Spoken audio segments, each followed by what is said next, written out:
Buenas tardes. Quiero invitarle a que vaya abriendo su Biblia en el Salmo 19, versículo 12. Salmo 19, versículo 12.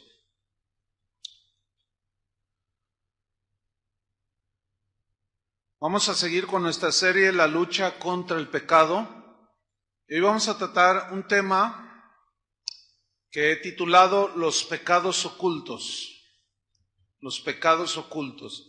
Y vamos a leer Salmo 19, versículo 12 al 14. ¿Usted me sigue allí, por favor? Dice así: ¿quién podrá entender sus propios errores? Líbrame de los que me son ocultos. Preserva también a tu siervo de las soberbias, que no se enseñoreen de mí. Entonces seré íntegro y estaré limpio de gran rebelión. Sean gratos los dichos de mi boca y la meditación de mi corazón delante de ti, oh Jehová, roca mía y redentor mío.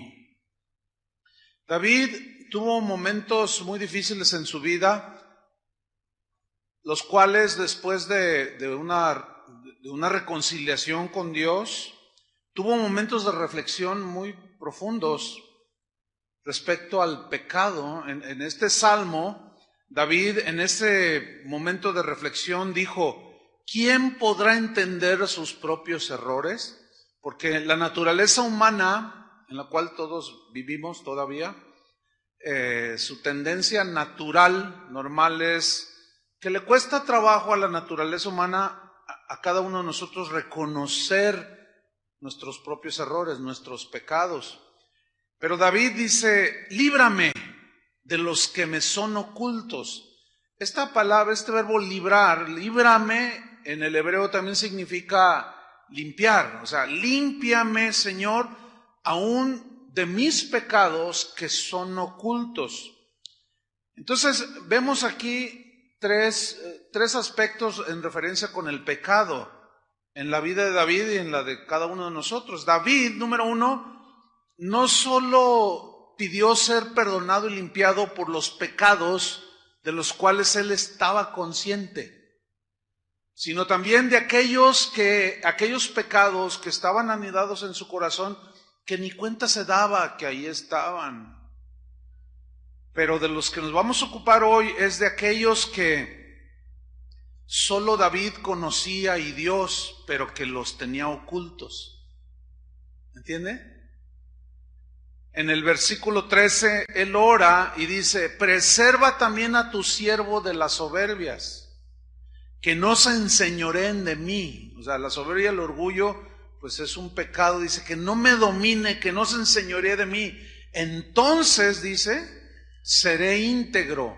O sea, todo mi espíritu, alma y cuerpo va a estar dedicado para ti, te va a honrar, Señor. Y estaré limpio de gran rebelión. Versículo 14, él en su reflexión se va más allá que lo externo, nótenlo. Sean gratos los dichos de mi boca. O sea, todo, como ahorita, todo lo que tú oyes, ves de los demás, tus acciones exteriores, dice: sean gratos los dichos de mi boca, pero David se va más allá, y la meditación de mi corazón. De mi corazón. El corazón en la Biblia se refiere a esa parte más íntima y profunda del ser humano. En ocasiones, cuando leemos corazón, espíritu, en muchas veces es intercalado, son sinónimos en muchos textos en la Biblia, espíritu y corazón, o sea, lo más profundo del ser humano. Entonces David oraba: que sea todo mi externo, sea agradable delante de ti, pero no solo lo externo, sino también lo interno, que es lo más importante, ¿sí? La meditación de mi corazón, y luego dice: delante de ti. Los pecados ocultos son aquellos que están ahí anidados en el último rinconcito de nuestro corazón, ¿sí? Y que de una manera deliberada pretendemos esconder. Todos en nuestra casa tenemos el lugar de los cachivaches, ¿no es cierto? Todos tenemos un cuartito, un rincón, un lugar allá atrás en el patio. Yo también lo tengo, Sí, tengo una casita de esas de plástico chiquita, pero allí, pues hay muchas cosas allí, inservibles, ¿no? O uno va amontonando y está todo desordenado, cuando le abro a veces salen arañas, alacranes, una que otra rata, y ahí está el rincón, ¿verdad?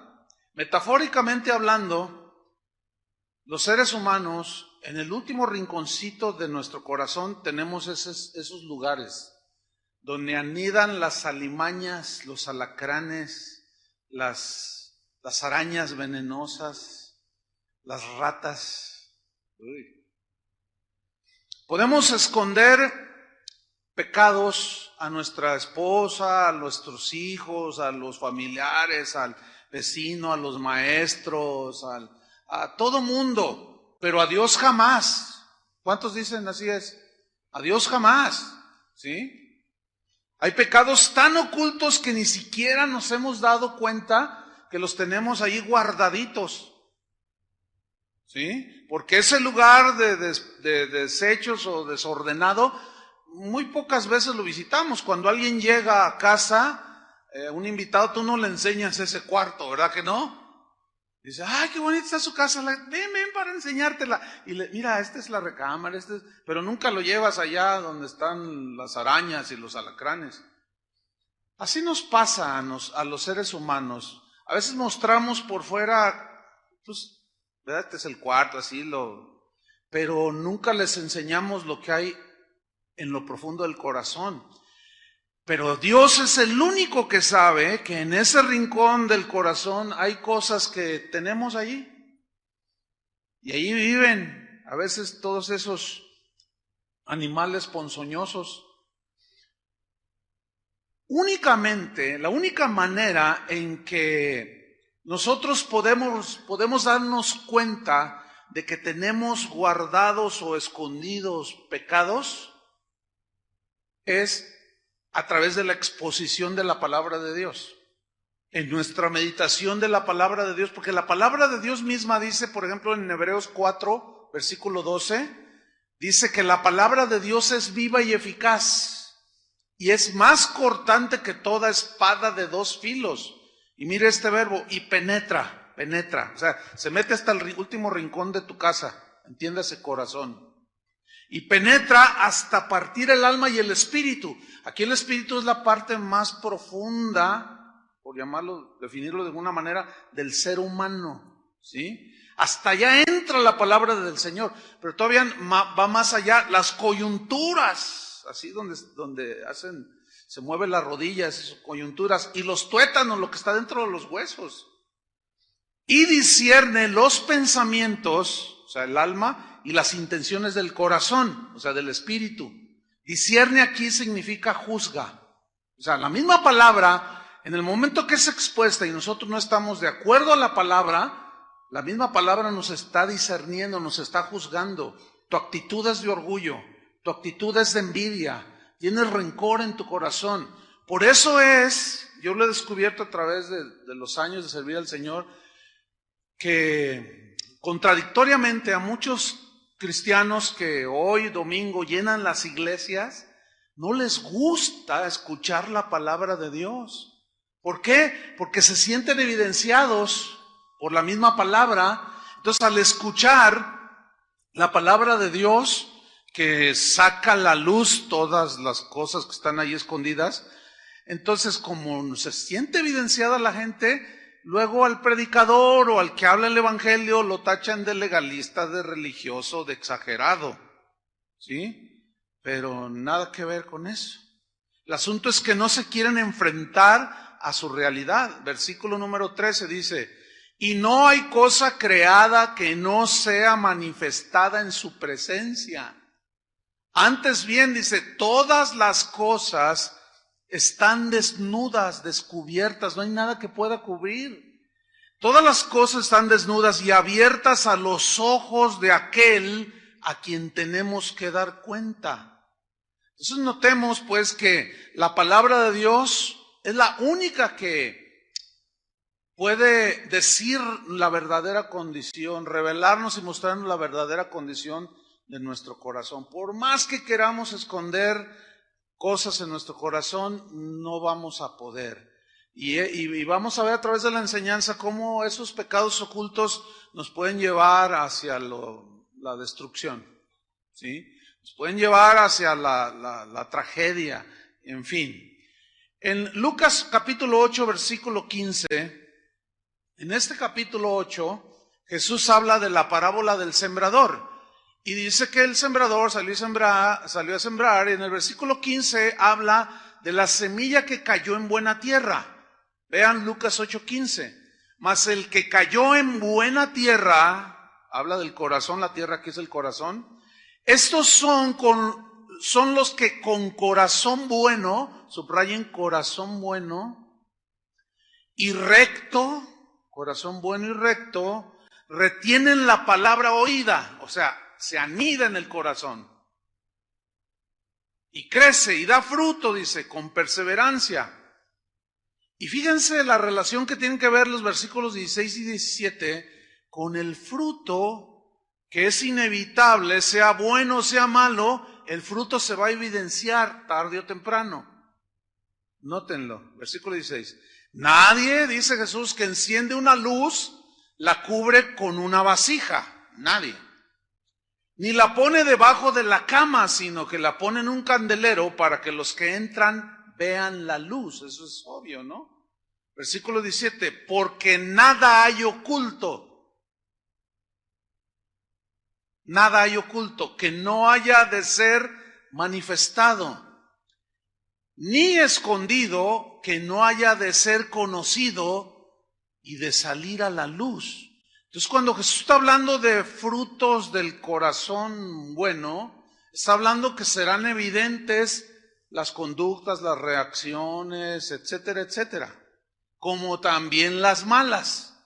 Ahora, lo peor aquí que nos puede pasar es que los pecados ocultos que pretendemos de una manera deliberada, pues hacernos de la vista gorda, pero ahí están, entiéndase, puede ser envidia, puede ser amargura, puede ser orgullo, puede ser avaricia, un sinfín de pecados que hay, ¿sí?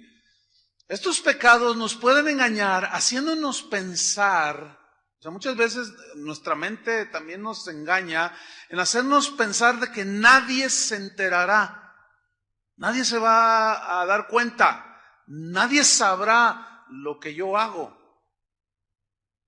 Nos engaña de tal manera que nos convence y tontamente, ingenuamente, insensatamente, ignoramos que Dios todo lo ve, que Dios todo lo sabe, que Dios conoce cada movimiento que hacemos y conoce todo lo que hacemos en secreto, entre comillas, cuando nadie nos ve, cuando creemos que nadie nos está viendo y que Él conoce todos los secretos de nuestro corazón.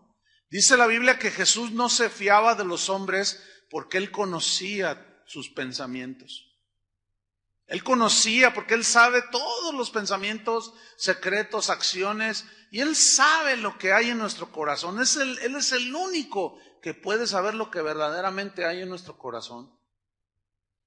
Entonces los pecados ocultos propician que nuestra vida delante de los demás, al pretender nosotros ocultarlos, comenzamos una serie de acciones, y entre estas es que empezamos a tener una preocupación solamente por la apariencia externa, que era lo que les pasaba a los fariseos. Jesús los tachó de hipócritas, Jesús los tachó de sepulcros blanqueados que por fuera están hermosos, pero por dentro están llenos de huesos de muerto, dijo. Entonces, cuando nosotros deliberadamente ocultamos algo, y ahí sabemos que está, pero lo ocultamos, no lo confesamos, bueno, eso nos va a provocar que empecemos a tener apariencia solamente externa. Miren, los del mundo, ellos no se cuidan tanto. Y una vez que los descuidan, dicen, total, ¿verdad? Entonces, ¿cuánta gente tú le hablas? Mira, es pecado eso. Sí, es pecado, ¿y qué? y que tenga yo 3 mujeres, y que yo que roba, yo soy como Robin Hood, yo soy como Chucho el Roto, yo robo para darles a otros, y qué, o sea, no lo esconden, ya vea, a plena luz del día ves de todo. Lo peor es los que decimos que somos cristianos. Eso sí es muy penoso y vergonzoso. Los que decimos que somos cristianos, teniendo conductas como los del mundo, y luego ponemos apariencia. ¿Sí? Aquí veo rostros de San Martín de Porres, con su gatito y su perrito. Algunas mujeres tienen cara de Sor Juana Inés de la Cruz. No, es que es la apariencia, ahorita todos aparentamos algo, ¿sí? El problema con los pecados ocultos es que si los tenemos ahí empezamos nada más con la apariencia. Y es cuando empezamos a tener una conducta hipócrita, y es cuando empezamos a ser tropezadero de los demás. El otro día platicaba con alguien. Y le decía, oye, ¿y qué pasó con X familiar tuyo? Y dijo, no, pastor, dice, pues no se ha convertido y yo creo que ni se va a convertir. Y yo le dije, ¿pero por qué? Dice, pues por el mal testimonio que mi familia ha dado. No quiere nada con el Señor. Dice, cuando yo le quiero hablar del Señor, no, olvídate del cristianismo. Todos son un montón de hipócritas. Porque ellos asumen que esos que le dieron mal testimonio, que todos somos iguales. Entonces nosotros estaríamos en una condición mucho más lamentable que los del mundo. Porque ellos no se cuidan de nada, ellos lo hacen desvergonzadamente. Y nosotros decimos, gloria a Dios, pero los guardamos los mismos pecados y luego los queremos ocultar. Y lo que es peor, tratamos de engañar a Dios. Pero la Biblia es clara, dice que Dios no puede ser burlado. O sea, a Dios no le podemos ver la cara. A Dios no le podemos tomar el pelo. A Dios no lo podemos engañar. Pero esta es una verdad tan contundente que deberíamos de tener temor. Este concepto de la Biblia acerca de Dios, de que Él todo lo conoce, de que nada podemos esconder, que Él todo lo sabe, debería de ponernos en mucha conciencia de nuestra vida, ¿sí o no? ¿Se ocultará alguno, dijo el Señor, se ocultará alguno en escondrijos que yo no lo vea? ¿No lleno yo, dice Jehová, el cielo y la tierra? Jeremías 23, 24, eso fue lo que leí. Pues Dios está en todo, ¿sí? A un doctor forense, los doctores forenses son los que hacen las autopsias para determinar por qué causas murió la persona. Y había una conferencia muy interesante en los Estados Unidos, y a un doctor muy famoso allá en los Estados Unidos, forense, le preguntaron, oiga doctor, ¿existe el crimen perfecto? Y él respondió, no hay crimen perfecto. El criminal, dijo, siempre deja alguna huella. Lo que hay son investigaciones imperfectas, pero crimen perfecto no existe. Tarde o temprano saldrá la luz, la verdad. Y junto con eso, en una ocasión yo leí una historia que sucedió también en las costas de California, de un hombre que salió a pescar y anduvo por ahí, regresó, pero ya no llegó a su casa. Y la esposa lo reportó y no lo encontraban, pasaron 2, 3 días, 4, 5, y nada, no encontraban al hombre, como si la tierra se lo hubiera tragado. Unos pescadores de la misma región pescaron un tiburón blanco. Y cuando lo estaban destazando, ¿cuál va siendo su descubrimiento? Espantoso. Encontraron en el vientre del tiburón una pierna y un antebrazo. Entonces los pescadores asumieron y dijeron, este es el desaparecido. Sin duda se lo tragó el tiburón. Y dieron parte a las autoridades, tomaron las partes del cuerpo humano, las llevaron. Los forenses empezaron a determinar, digan, este tiene como 5 o 6 días de haber muerto, pero de pronto descubren que esas partes habían sido cortadas con una sierra.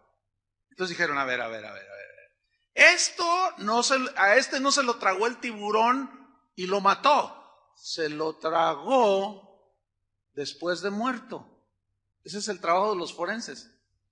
Empezaron a investigar, sí, efectivamente, descubrieron que esas partes habían sido aserradas, cortadas con sierra, y empezaron a investigar, claro, ellos no dicen nada, y empezaron a investigar, y quedan con los asesinos.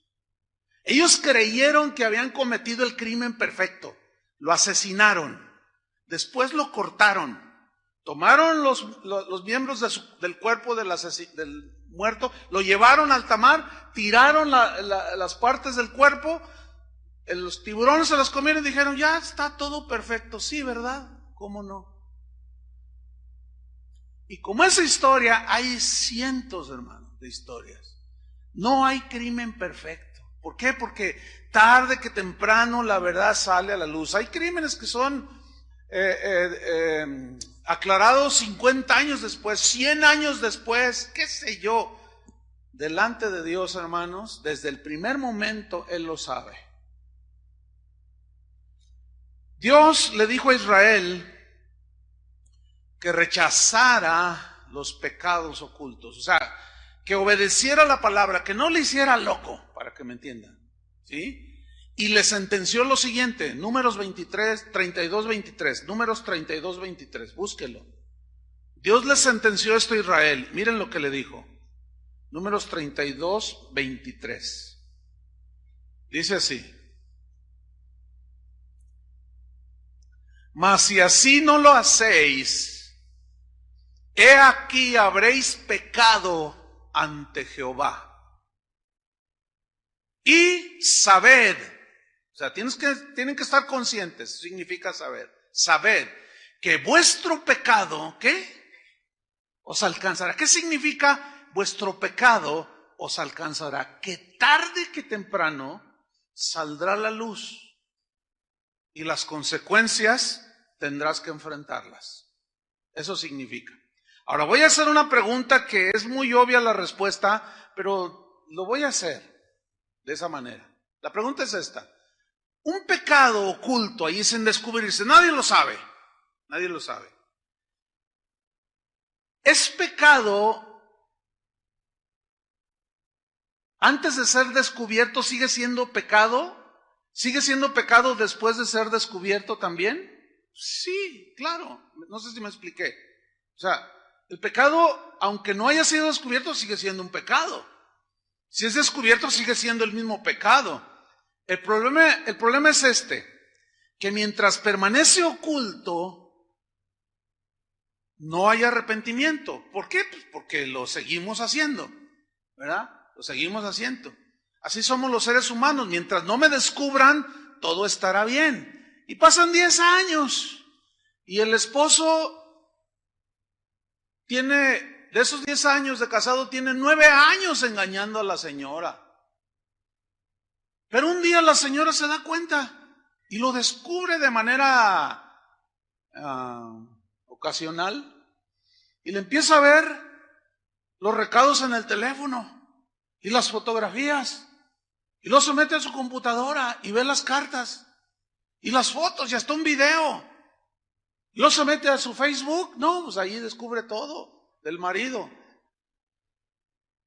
Y con todas las pruebas en la mano, le dice, oye, quiero hablar contigo. Quiero que abras tu corazón. ¿Qué? No tengo nada que esconderte. Dime la verdad, no tengo nada que esconderte. ¿Y qué es todo esto? Entonces cuando se ve descubierto, empieza, estoy arrepentido. No es verdad. Mentira. No está arrepentido. Atención, señoras, Esa circunstancia es muy común. no está verdaderamente arrepentido. ¿Por qué? Porque si estuviera arrepentido, no estuviera por 9 años haciendo lo mismo. Lloró y dijo, estoy arrepentido, porque lo descubrieron. Pero en realidad no está arrepentido. Porque el verdadero arrepentimiento nos lleva a aborrecer eso y alejarnos de ese pecado. O la típica también de aquel empleado que descubrieron robando, por 4 años sustrayendo, alterando las notas, falsificando firmas y ganando dinero. Digo, no, esto está... Pero el domingo viene a casa de oración y aleluya, gloria a Dios, ¿verdad? Alabado sea el nombre del Señor. Un grito de júbilo, dice Julio, y es el que grita más fuerte. Pero de pronto llega un lunes como mañana y se le acerca a la secretaria y le dice, estás en problemas. ¿Qué pasó? Te descubrió el jefe. ¿Qué? Yo tengo las manos limpias. No es verdad. ¿Sabes qué? Agárrate porque te va a ir mal. Te habla el jefe.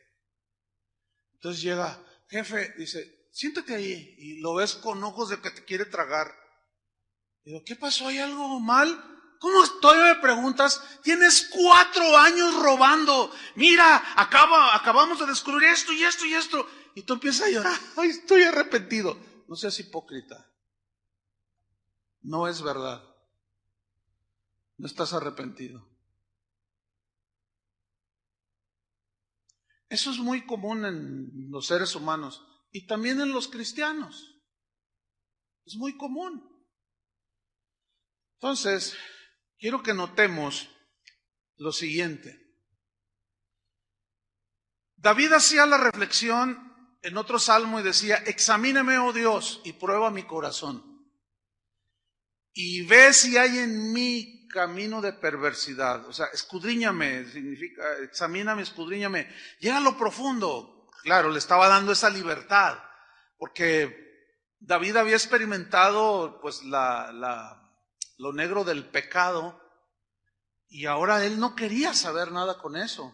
Y por eso le dice, escudriñame y mira mi corazón, prueba, ve si hay en mí, hay algo, revélamelo, porque a veces ni cuenta me doy, Señor. Esa examinación que él hacía delante de Dios debe ser una práctica constante de cada cristiano. Constante, continua. Es más, casi a diario. ¿Por qué? Porque escúcheme, todos los días del año, se nos van a presentar las oportunidades para pecar. Todos los días, incluyendo el día de hoy, se va a presentar la oportunidad para sentir envidia, para sentir celos, para sentir amargura, para tener rencor. Todos los días se nos presenta la tentación, porque el pecado nos asedia, dice la epístola a los Hebreos. Y debemos despojarnos de todo peso, dice. Y del pecado que está asediándonos, nos asedia hasta en la iglesia, oiga. Aquí entre nosotros. El asunto es este. Cuando nosotros hacemos ese examen sincero y le decimos, Señor, muestra lo que hay en mi corazón. Y Él nos puede mostrar, porque es el único que sabe lo que hay ahí. Y nos dice, tu problema es envidia, tu problema es orgullo. Y una vez que Él nos muestra, tenemos que hacer algo. ¿Qué? Número 1, pedir perdón. Número 2, desechar ese pecado, sacarlo del corazón y que la sangre de Cristo nos limpie de toda esa maldad. Amén. ¿Qué sucede si no lo hacemos? Este es el problema con los pecados ocultos. Que al pensar que como nadie me ve, nadie sabe lo que hay acá adentro, pues yo puedo seguir allí ocultando ese pecado. Les voy a mostrar en la Biblia cómo los pecados ocultos que no fueron tratados con sinceridad delante de Dios, tarde que temprano se manifiestan. David. Todos conocen la historia de David. 1 Samuel capítulo 11 y 12. No tienen que buscarlo, es mucho para leer. Conocen la historia todos. ¿Qué sucedió? Había un pecado oculto en el corazón de David que no lo trató. Y dice que en una ocasión él se paseaba y estaba descansando en el balcón del palacio y de pronto miró hacia un lado y vio así en la casa continua que estaba una mujer bañándose, dice. Y dice la Biblia y lo subraya que era una mujer muy hermosa. Ahora, hay cosas que los hombres no podemos evitar. No podemos evitar que una mujer imprudente deje la ventana abierta. ¿Cómo? Yo no puedo impedir cuando salgo a la calle encontrarme con mujeres que van casi desnudas. ¿Cómo evitarlo? O sea, el problema no está en ellas. El problema estaría en uno. ¿Entiende? Yo no puedo evitar que Dios bendiga a otros más que a mí. Ese no debería ser un problema. El problema está en que yo sienta celos, en que yo sienta envidia. El problema no está en el que me ofendió, sino cómo proceso la ofensa en mi corazón. Espero me esté explicando. Entonces, el problema no está en los demás. El problema está en mí. ¿Cuál es la actitud de mi corazón ante los celos, la envidia, la avaricia, la ofensa? Ese es el asunto. Esas son las cosas que secretamente podemos estar guardando. Entonces, en ese momento David se quedó clavado, ¿entienden? Y se quedó mirándola. ¿Por cuánto tiempo? ¿Cuánto se tarda una mujer en bañar? Se quedó mirando. Y aquello que estaba ahí se despertó, se potenció, ¿entienden? Y la mandó llamar, se acostó con ella, quedó embarazada, le manda un recado, estoy embarazada, y David reacciona y dice, ¿y ahora qué voy a hacer? ¿Qué voy a hacer? Ya sé. Y le manda a llamar al general, manda a traer el esposo de esta mujer y dile que se venga para que esté unos días con su esposa. Que yo, el rey, bondadosamente le estoy dando unos días de asueto. Ya viene el 1 de mayo y que se venga unos días con su esposa. Fíjense la trama de David. Queriendo ocultar su pecado, quiso hacerlo de esa manera. Entonces mandan traer a Urías, se llamaba el esposo de Betsabé. Era un soldado fiel. Lo manda a traer y le dice, mira, pues estate unos días de descanso allí con tu mujer. Y obviamente David asumía que al estar allí, pues iba a tener relaciones con su esposa y ya iba, ese bebé pues es de él, ¿verdad? Y así yo oculto mi pecado. Fíjense nada más. Escuchen bien, estoy hablando de un hombre de Dios. ¿Qué significa esto? ¿De qué nos habla esto? Que nadie de nosotros está exento. Pero vean cómo el pecado oculto ¿a dónde nos puede llevar? Entonces aquel soldado reaccionó como un soldado fiel y dijo, no, ¿cómo? Yo no soy un cobarde. Estamos en tiempo de guerra. ¿Cómo haría yo eso? Habrá tiempo para todo. Ahorita es tiempo de defender el reino. Y no quiso entrar a su casa. Entonces David, desesperado, dijo, ¿y ahora qué haré? Que ya nomás le faltó que dijera, ¿cómo le hago, Dios mío? No, es que a veces así nos las gastamos. Señor, ilumíname, ¿qué hago? Entonces, o sea, a veces estamos tan corrompidos ya. Claro, él no dijo nada de eso, pero tuvo otra reacción. Manda a traer al jefe del ejército y le dice, ponme a Urías al frente de la batalla, para que cuando los arqueros lancen sus flechas, ahí quede. Y de esa manera, pues ya, aquí estuvo Urías, nadie se enteró que no entró a su casa. Bueno, está embarazada, pues sí, pero fue de Urías. Y lo pone al frente de la batalla. Yo quiero que pongan atención a esto. Fíjense hasta dónde, a qué grados llegó. Todo por no haber tratado un pecado oculto. Y lo pusieron al frente de la batalla. Efectivamente, las flechas lo traspasaron. David se ha hecho como has querido. Dice, pues hay tiempo de morir. Y bueno, pues ahí le lloramos. Y bueno, y creyó él que su pecado ya había sido tapado, cubierto totalmente, que nadie se iba a dar cuenta. Pero Dios tenía otro profeta, o un profeta de esos de a de veras, no como los de ahora, porque los profetas de la Biblia todos denunciaban el pecado. Los profetas de la Biblia nunca endulzaban las palabras y le hablaban al oído, al gusto del cliente. Todos los profetas denunciaban el pecado de Israel. Y este profeta se llamaba Natán. Y Dios le dijo, ve y dile esto a David y cuéntale esta historia. Y era una metáfora y una parábola, especie de parábola. Había un hombre que tenía mucho dinero y tenía mucho ganado, y había otro que solamente era pobre y tenía una sola ovejita. Y llegaron gente a visitar al hombre rico, y en lugar de darle lo que él tenía de la abundancia, fue y le quitó la ovejita al que solo tenía una para dársela a sus hospedados. Entonces David reacciona y dice, no, ¿cómo? Tal debe morir. Ahí en ese momento surge el hombre justo, ¿entienden? El hombre de Dios, pero el pecado lo había engañado. Entonces Natán le dice, ese eres tú, le dice, y él entendió. Ahora, ¿qué hizo David? ¿Siguió defendiéndose? ¿Se defendió? ¿Agredió a Natán o se arrepintió cuando fue expuesto? Se arrepintió.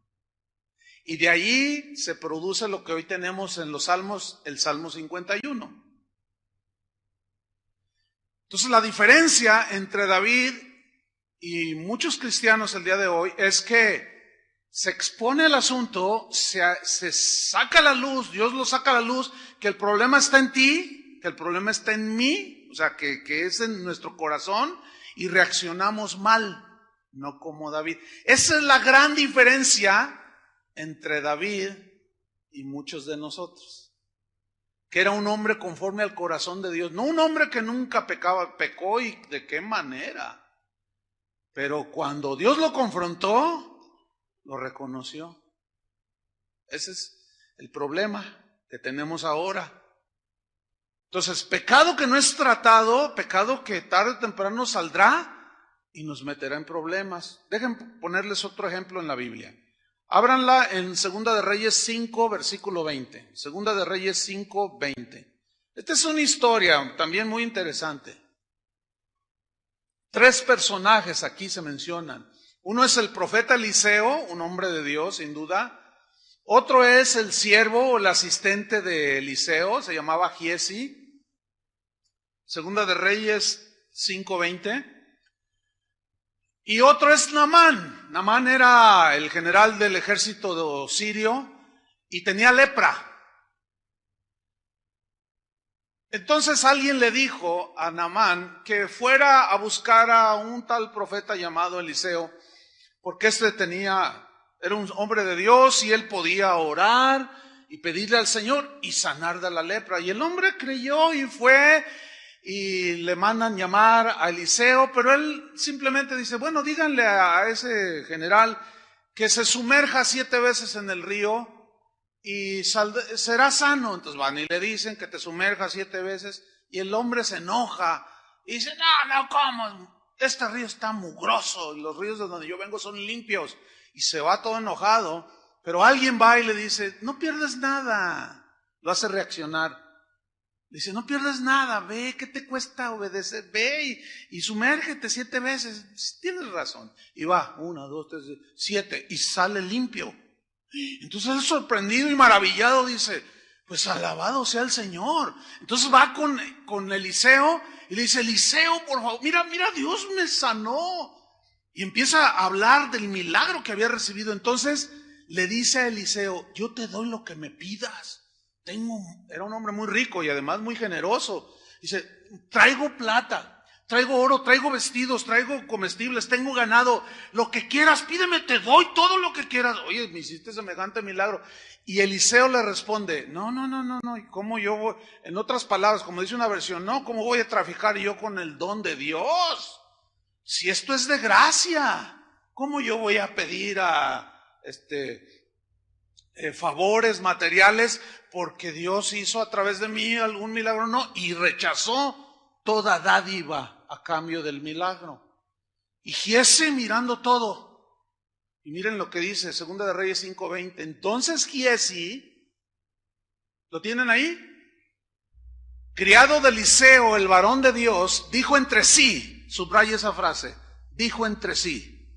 Quiero que note que la Biblia, o sea, el Espíritu Santo que inspiró la Biblia, fue el que dice que Eliseo dijo entre sí. O sea, ¿qué quiere decir? Que el Señor conocía el pensamiento íntimo. No lo habló, dijo entre sí. Y Dios conocía el pecado que tenía Giezi, anidado en el corazón. Entonces, dijo entre sí, he aquí mi señor estorbó a este sirio Naamán, no tomando de su mano las cosas que había traído. Vive Jehová, fíjate el lenguaje que usa, alabado sea el Señor. Se me hace que Giezi venía a casa de oración. Se sabía el lenguaje, alabado sea el Señor. ¿Cómo estás? Bendecido, hermano. ¿Tú crees que las promesas? Amén, hermano, aleluya, gloria a Dios, a su nombre, gloria. O sea, se sabía todo el lenguaje, lo utiliza el lenguaje. Vive Jehová, que correré yo tras él y tomaré de él alguna cosa. Fíjate, alabado sea el Señor. Yo voy a ir detrás de este sirio y voy a tomar alguna cosa. Alabado sea Dios. Pero yo, Eliseo, ay, qué tonto. Yo sí rechazó la bendición de Dios, dirían algunos hoy. Pero Eliseo tenía bien claro que él no podía traficar con su don. Ahora, yo les hago una pregunta a ustedes. ¿Cuál era el pecado oculto de Giezi? ¿Alguien me puede decir? La avaricia. Ahí estaba. Ahora, él vivía con Eliseo, y Eliseo pues era un hombre austero, dedicado completamente a la obra de Dios. Había otros que no lo eran. David vivía en un palacio, Abraham tenía muchas posesiones, etcétera. Pero en este caso, Eliseo, no vivía así en una opulencia, digámoslo así. Y Giezi de alguna manera anhelaba algo que miraba en otros, y tenía muy escondido en su corazón, ¿qué? La avaricia. Sin duda había oído hablar muchos mensajes a Eliseo sobre ese punto, pero no surtieron ningún efecto. ¿Por qué? Porque Giezi jamás trató delante de Dios ese pecado oculto. Igual que el joven rico que se acercó a Jesús. ¿Qué debo de hacer para tener vida eterna? Los mandamientos sabes. Sí, no adulterarás, no robarás, no dirás falso testimonio. Todo eso lo he guardado desde mi juventud. Ok, dice, qué bueno, pero ahora vende todo lo que tienes y dalo a los pobres. Y no quiso, porque dice la Biblia que era muy rico. ¿Qué hizo Jesús ahí? Sacó a la luz el verdadero problema de ese hombre, de ese joven. ¿Qué era? La avaricia. Pues es bueno no matar, no robar, dar honra a los padres, todo eso es bueno. Y para eso estamos, para hacer lo bueno. Pero lo malo Dios lo quiere sacar. Y este joven tampoco quiso. No quiso tratar ese asunto. Y ahorita ese hombre, ese joven, tiene casi 2000 años siendo atormentado en el infierno. Piensen en eso. Versículo 21. Y siguió Giezi a Naamán. Y cuando vio Naamán que venía corriendo tras él, se bajó del carro para recibirle y dijo, ¿va todo bien? Y él dijo, bien. Lean con cuidado lo que le dice. Mi Señor me envía a decirte. ¿Era cierto? ¿Cómo se llama eso?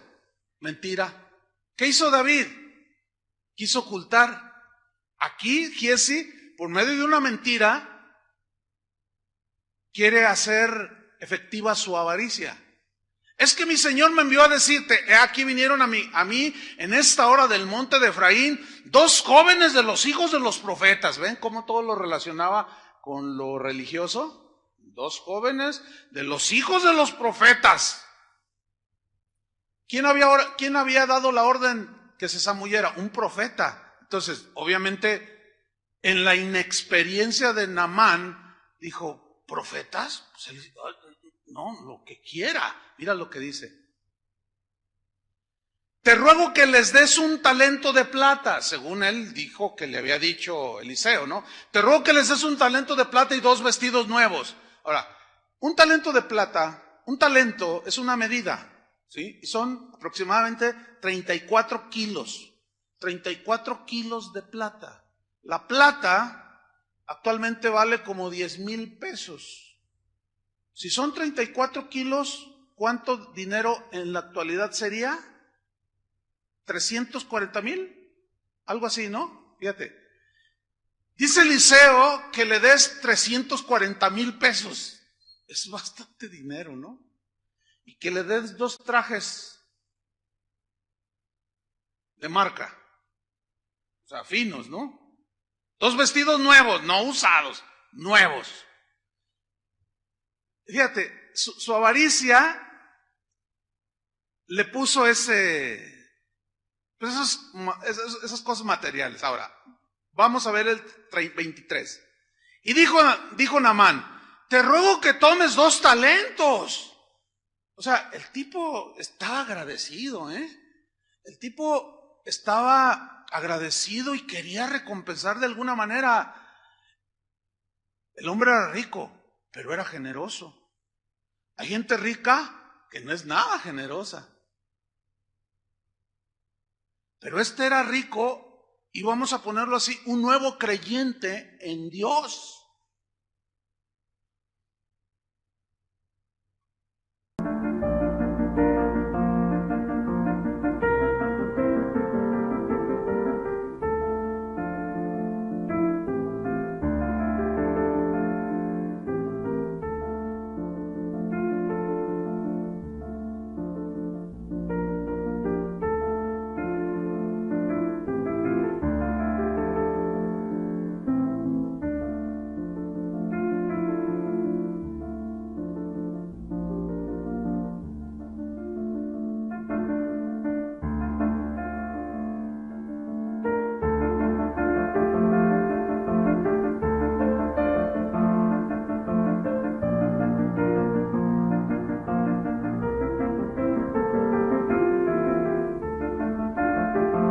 Aquí hay gente generosa, pero también hay gente no tanto. Hay de todo en la viña. Bueno, yo quiero dar un consejo a ambos. A los que no son generosos y Dios los ha bendecido abundantemente, sean generosos. ¿Cómo se vence la codicia o la avaricia? Dando. Ahora, a los que Dios los ha bendecido y son generosos, mi consejo es este: pídanle a Dios sabiduría a quién deben de darle, cómo deben de ayudarle, porque en 35 años sirviendo al Señor de tiempo completo, uno va aprendiendo muchas cosas y vas viendo gente que es generosa, pero también vas viendo que hay algunos que nada más están viendo quiénes son generosos y esos son asediados. Y esto es bien típico. Gente nueva, convertida genuinamente, bendecidos, ya vienen bendecidos, tienen buenos negocios. Y hay algunos hermanitos de esos que casi no hay por acá, se dan cuenta porque los ven llegar en cierto auto y se ponen muy amigables con ellos. Y al rato, oye, préstame 100,000 para poner un negocio. Oye, préstame 50,000. Oye, fíjate que necesito un carro. Oye, y hay gente tan generosa que a todo lo que les piden, sí, hermano, yo te presto. Miran, ¿qué carro quieres? No, pues yo te lo financio. No, hermano, a ver, órale, sí va.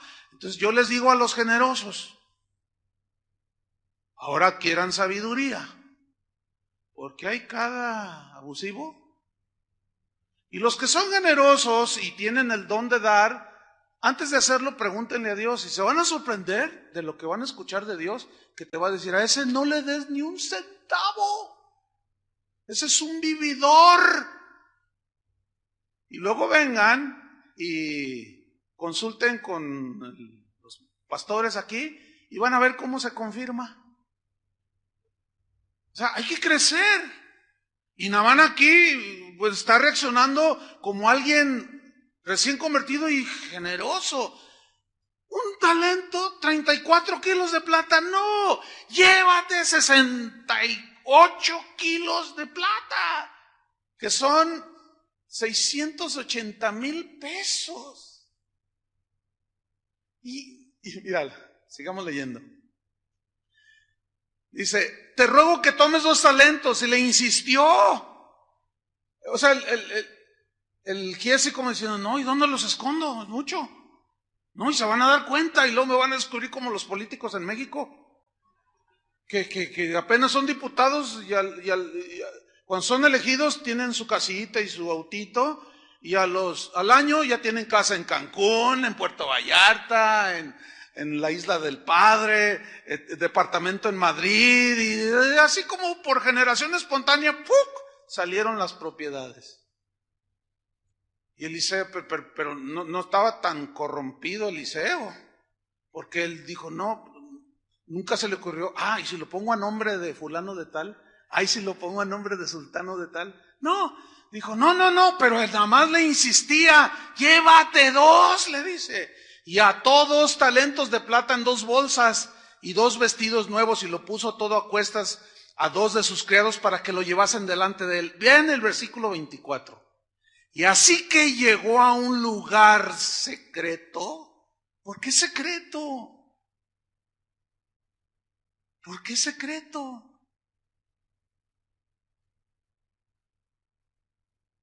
Donde nadie, entre comillas, se diera cuenta. Y él tomó de mano de ellos y lo guardó en la casa, y en un lugar secreto, allá donde están los cachivaches del corazón, ¿sí? Luego mandó a los hombres que se fuesen. Váyanse. Y luego vean la conducta y el comportamiento totalmente nada que ver, Versículo 25. Y él entró y se puso delante de su señor. Ahí estaba Eliseo. ¿Y cuánto se tardó en ir y alcanzarlo y luego regresar? Vamos a ponerle 1 hora y media, 2 horas. Entonces ya llega, ¿verdad? Y se pone enfrente de él.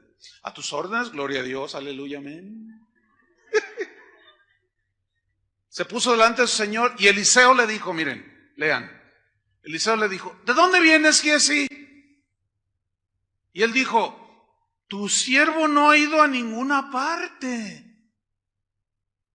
¿Ven cómo aquí ya es una conducta totalmente hipócrita? Mentira, más mentira. O sea, su corazón Dios lo estaba descubriendo, pero él insistía en ocultarlo. Por lo tanto, su conducta empezó a ser diferente delante de Eliseo. Nada más que a Giesi se le olvidó que en ese tiempo los profetas, tanto como los sacerdotes y los reyes, tenían el Espíritu Santo. Y el Espíritu Santo es Dios. Y el Espíritu Santo le reveló, le mostró la conducta de Giesi. Y dice, entonces le dijo: ¿no estaba también allí mi corazón cuando el hombre volvió de su carro a recibirte? Y le pregunta: ¿es tiempo de tomar plata y de tomar vestidos a cambio del don, de la gracia de Dios, de los favores de Dios? Olivares, viñas, ovejas, bueyes, siervos y siervas, Giesi. Por tanto, vean, aquí está la consecuencia. Aquí está lo trágico. La lepra de Naamán se te pegará a ti y a tu descendencia para siempre.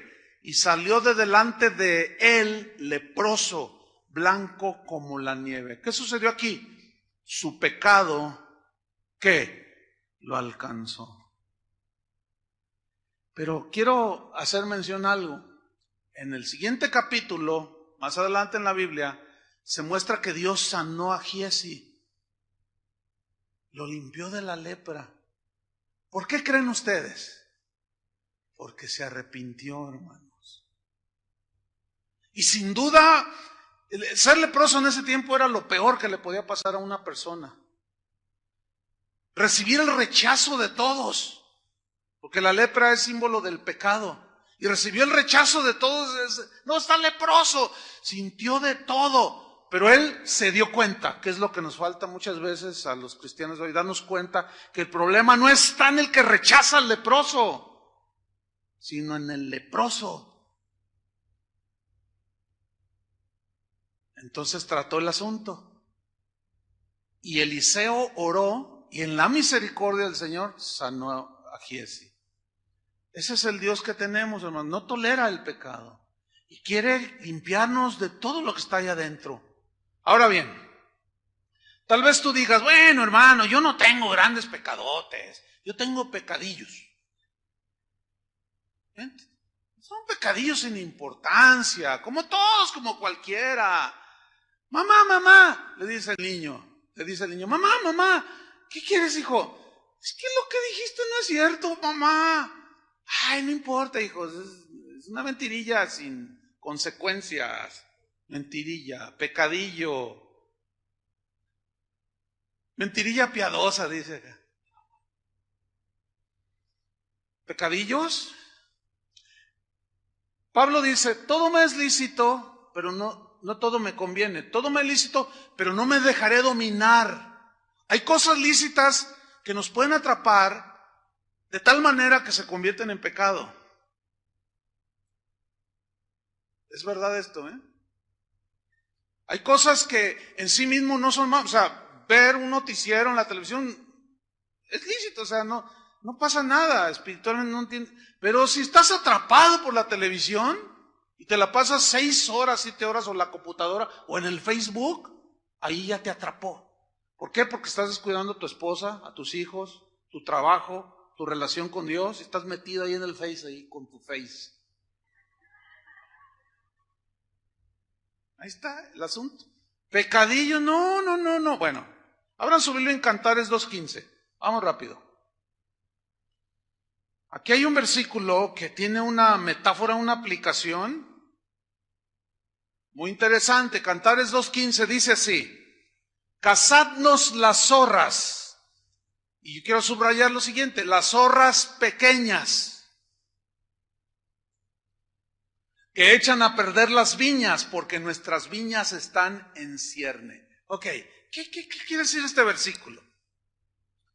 Mira, la palabra zorras en el hebreo es una palabra que también se traduce por chacales. El chacal pues, es una especie de lobillo, de zorrillo también, chiquillo, son chiquillos, no son, porque hay diferentes según la raza, ¿verdad? Hay lobos bastante grandes. Bueno, aquí habla de ese tipo de animalitos, esas zorritas, esos chacalitos, no crecían mucho, son como los perritos, es tacita de té que le llaman chiquitos. Pero, ¿por qué dice cazarlas? Cazar es matarlas. Agárrate el arco, agárrate la flecha. En ese tiempo, no, agárrate la lanza y no permitas que esas zorras pequeñas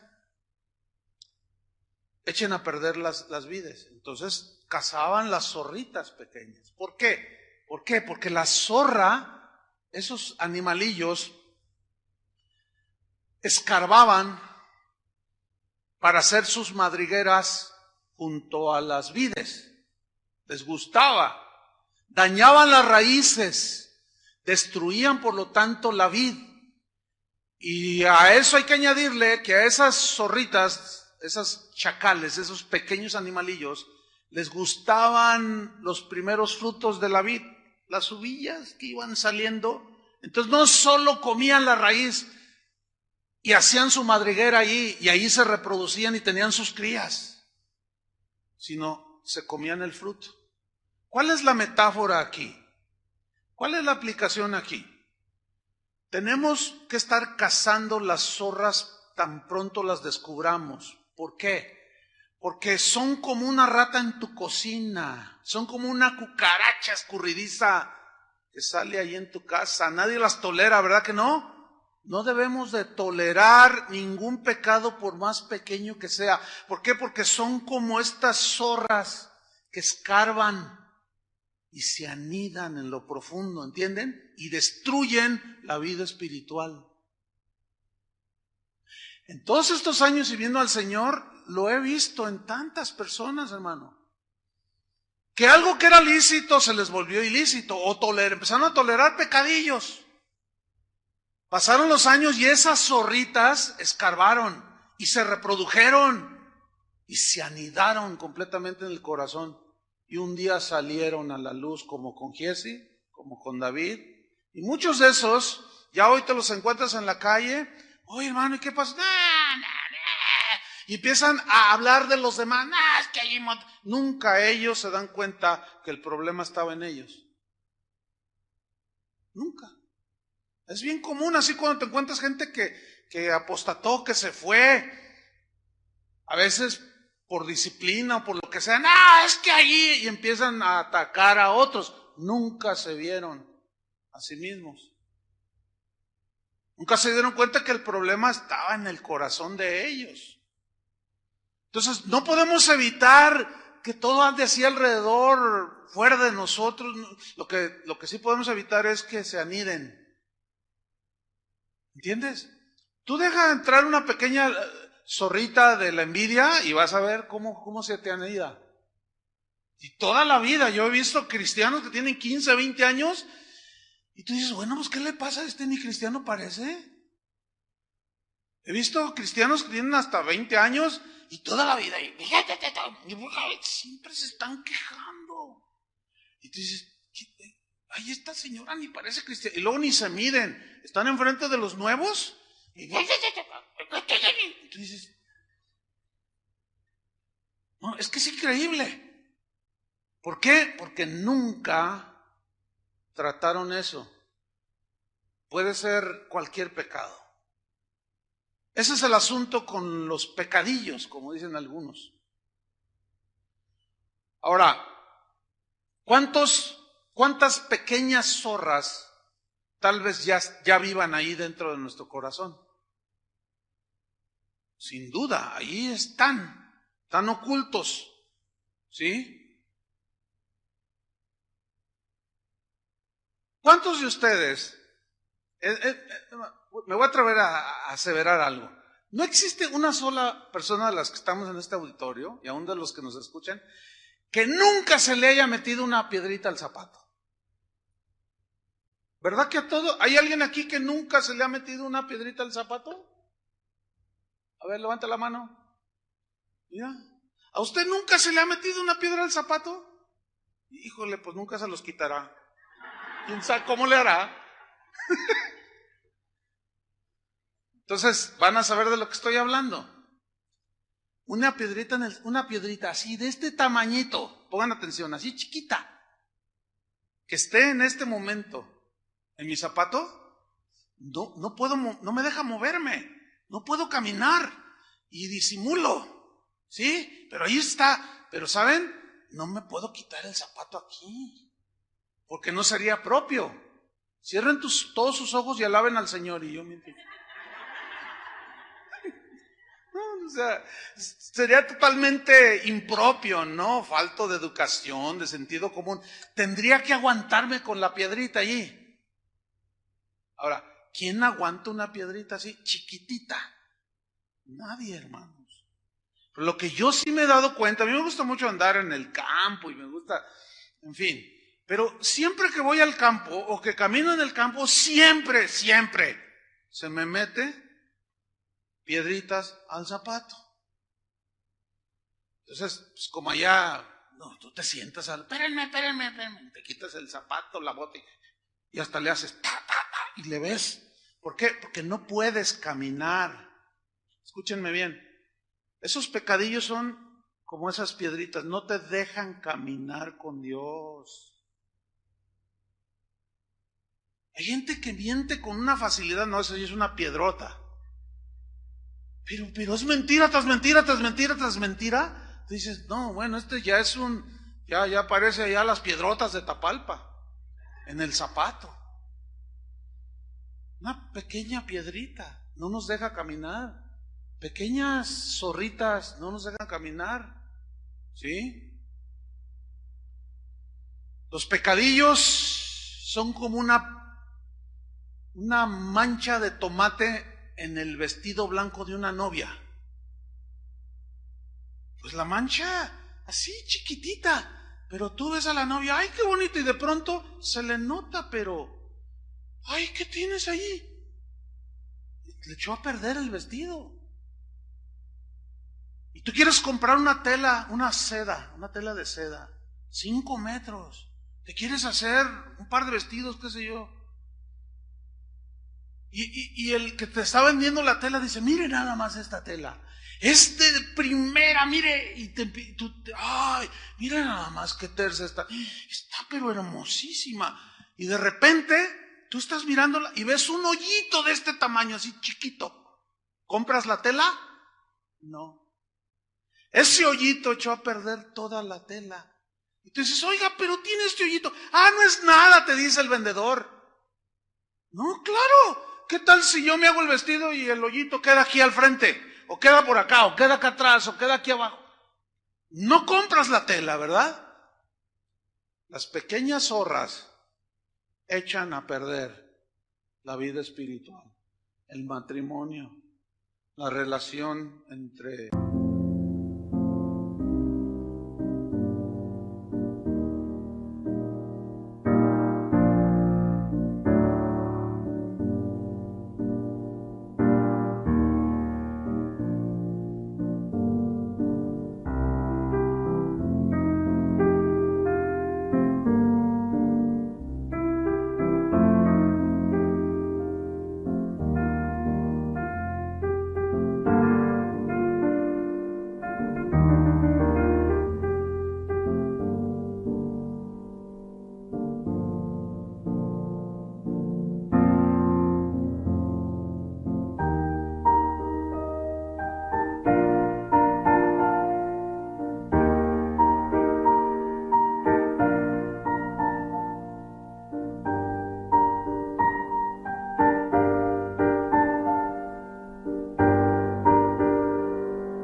Los hijos, pequeñas cosas, ahí están. Pablo decía, porque os celo con celo de Dios, pues os he desposado con un solo esposo, para presentarlos como una virgen, como una novia pura a Cristo, sin mancha. Una mosca muerta, dice el proverbio, arruina todo el perfume. Una mosca muerta. Una hierba mala puede llenar todo un sembradío de cizaña nociva, ¿sí o no? Pero el agricultor se está sacándola y va y la saca, y la saca. Yo mismo en el jardín, allí cuando veo plantas que no tienen que estar allí, yo meto y lo saco. Porque al rato te inundan y ahogan el pasto a uno, las otras plantas. No las dejo crecer. La Biblia dice, un poco de levadura leuda toda la masa. Ahora muchos dicen, no pasa nada, pues es algo que yo cuando quiera lo dejo, como si el pecado fuera débil. No, el pecado tiene una fuerza, hermanos, impresionante. A ver, ¿quién puede resistir un río caudaloso? Nadie. Pero mientras ese río es un arroyuelo y está así, no sé, 10 centímetros y el agua bonita, tú te metes al río, ¿no? Y hasta pateas el agua así, juegas y y todo así, todo bien tranquilo. Y tienes control, todavía está la rodilla, pues te metes y caminas en contra de la corriente y tienes la suficiente fuerza y avanzas. Pero, ¿cuántas tragedias sabemos de gente que está a la orilla del río? Y allá en la montaña se vino una tempestad y viene una tromba descendiendo. Cualquier persona, por elemental sentido común, oye el ruido y ve, ¿qué hacen? Vamos a resistirla aquí. Agárrense todos fuertes, ¿sí, verdad? No, a correr. La Biblia dice, huid de la fornicación, huid. Corre, no lo puedes enfrentar en tu fuerza. Es mucha fuerza lo que tiene. Es como un tsunami. Todos vimos las escenas en la televisión. ¿Quién pudo resistir esa fuerza, esa corriente? Nadie pudo. Tampoco vas a poder con la fuerza del pecado. Arrastró a David y era un hombre sólido. Arrastró a Giese, ha arrastrado a muchos. No podemos, hermano. Mira, a mí una vez me arrastró una corriente marina. A mí me gusta la pesca y fuimos a bucear y a pescar con arpón. Pero aquí a la zona de Manzanillo, allí por Salagua, todo eso allí. Entonces hay una laguna allí y era temprano y había que pasarla, pues caminando, el agua nos llegaba a la rodilla y me acuerdo que uno de los que iban, el pastor Javier Gómez Rubio, dice, tenemos que ir, ya vamos tarde, porque él conoce perfectamente toda esa zona, es un pescador experto. Y dice, tenemos que avanzar rápido porque aquí de pronto, poquito después de las 6 de la mañana, se levanta la marea crece y se mete hacia la laguna, una lagunilla que hay ahí. Entonces vamos rápido y ahí vamos caminando y el agua nos llegaba a la cintura y podíamos fácilmente, sentíamos la fuerza de la corriente que iba hacia la laguna, pero pues podíamos y ahí vamos caminando. Pero como a mí siempre me ha gustado contemplar la naturaleza, el amanecer, la puesta, yo soy así, a mí me gusta. Me quedo viendo el bosque, las flores, o sea, me gusta pues contemplar la obra de Dios. Y pues ya se miraba rojo a lo lejos y que me quedo viendo. Y me quedé parado, ay Señor, ay qué tremendo, ya no más. Y luego pues la inmensidad del mar, así, una cosa bien bonita amaneciendo. Y luego me dice Javier, dice, córrele Chuy porque la marea de pronto sube y ahí voy. No, yo me retrasé de ellos así que 15 segundos, 20 segundos en distancia, pero ahí en el agua es mucho, ¿no?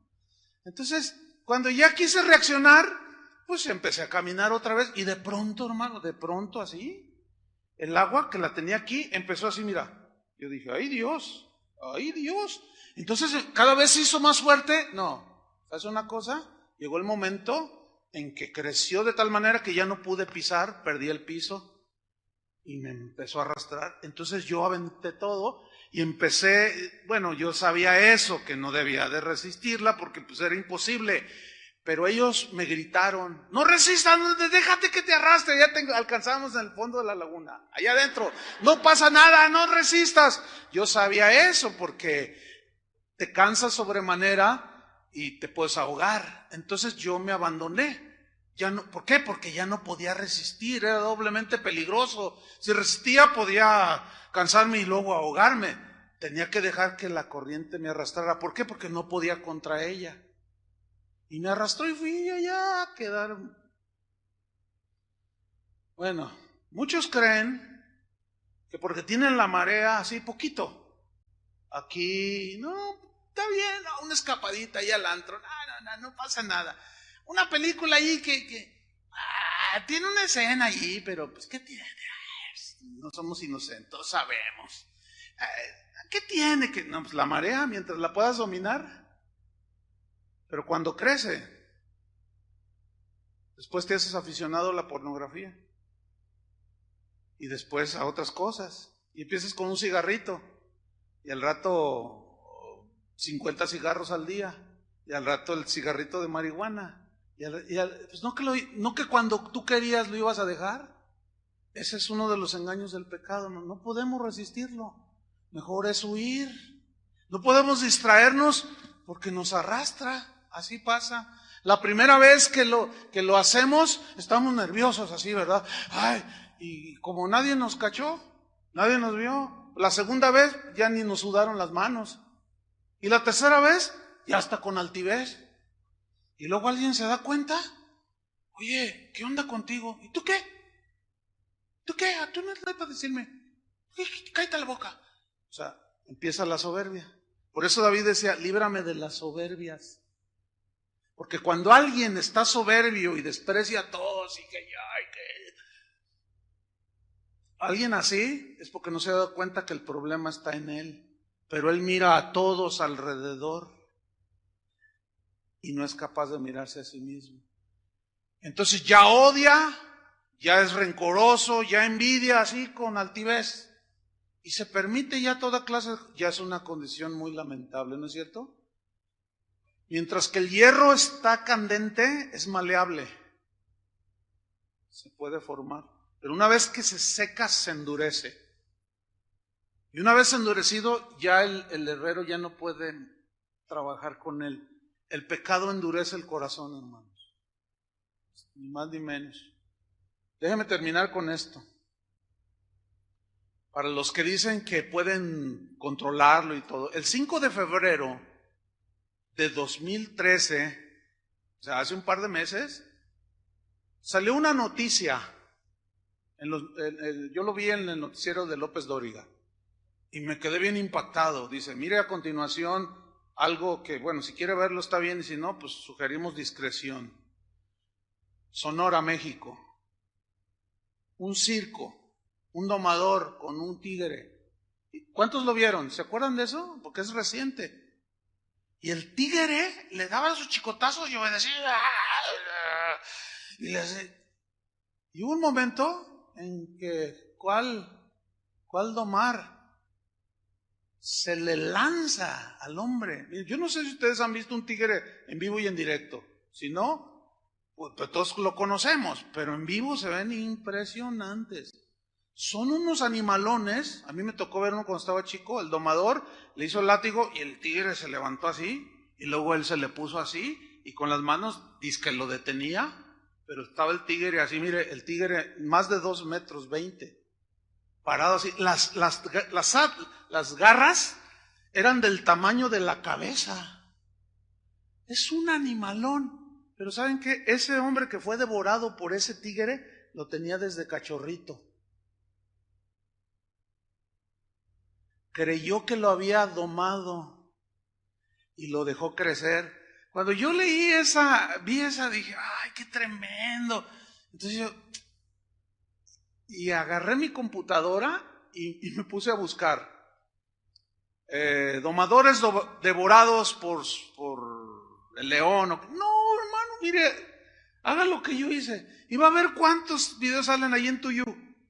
Pero mire, son escenas reales de serpientes que fueron mordidas, que las tenía encantadas. Y de repente esas del alacrán que lo manejaba y que no sé qué.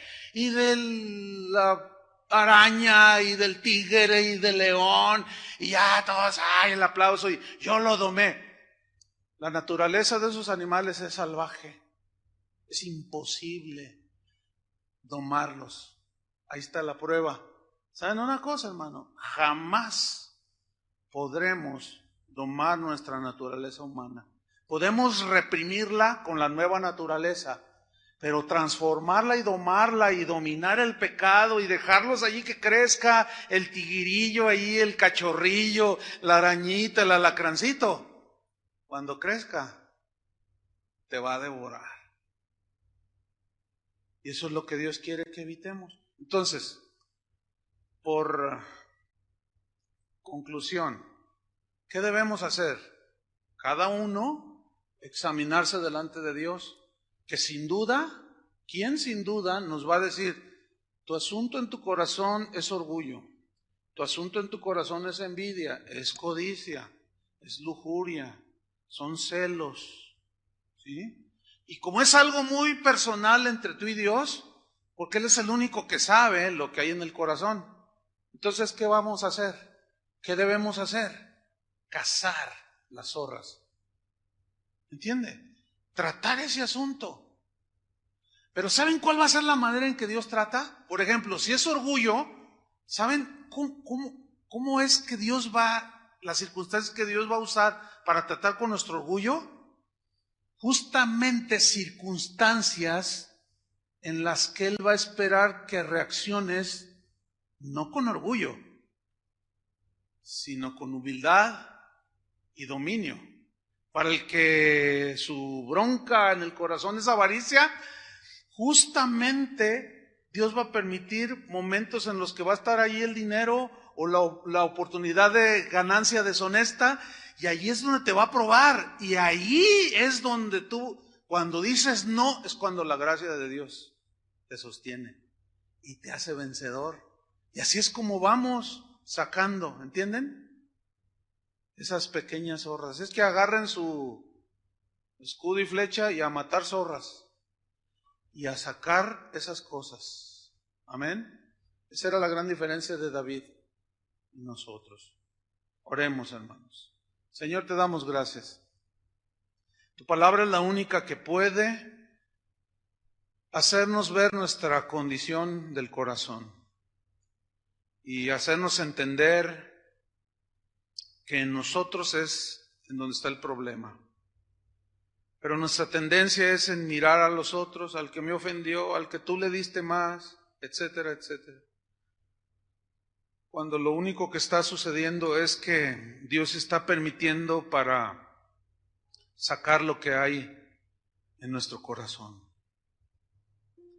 Padre, como estos son asuntos muy personales, cada uno de nosotros,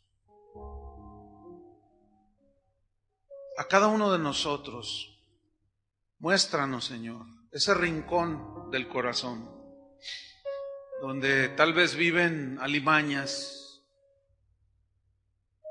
pequeñas zorras que han escarbado, han anidado, se han multiplicado. Ahí están arraigadas.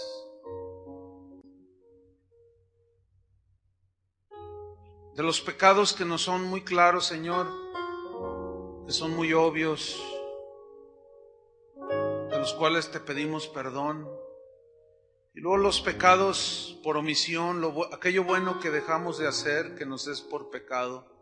Pero ahora los pecados ocultos, aquellos que tratamos de cubrirlos, de esconderlos, pero que tú te encargarás, Señor, de limpiarlos. Límpianos, Señor. Tu sangre preciosa es poderosa para limpiar toda nuestra maldad, Señor. Trae a nuestro entendimiento esas pequeñas zorras, Señor, esos pecadillos o cosas escondidas que podamos tener, Señor. Que sean lavadas con la sangre preciosa de Cristo. Guárdanos entonces, Señor, entonces seremos íntegros y libres de las soberbias. Escudriñanos, Señor, y mira si hay en nosotros corazón malo, perverso, de incredulidad, de murmuración, de amargura, cualquier cosa que nos estorbe, no nos deje caminar. En el nombre de Cristo Jesús, tenemos fe en que la sangre del Hijo de Dios, de Jesús, nos limpia de todo pecado y limpia nuestra maldad más y más. Bienaventurados los de limpio corazón, dijiste, Jesús. Y el único que puede limpiar el corazón eres tú. Limpia nuestro corazón, Señor. Límpialo. Que sea tu habitación, que sea tu morada por toda la eternidad. En el nombre de Jesús, Padre, te damos las gracias. Amén. Que Dios les bendiga a todos, hermanos.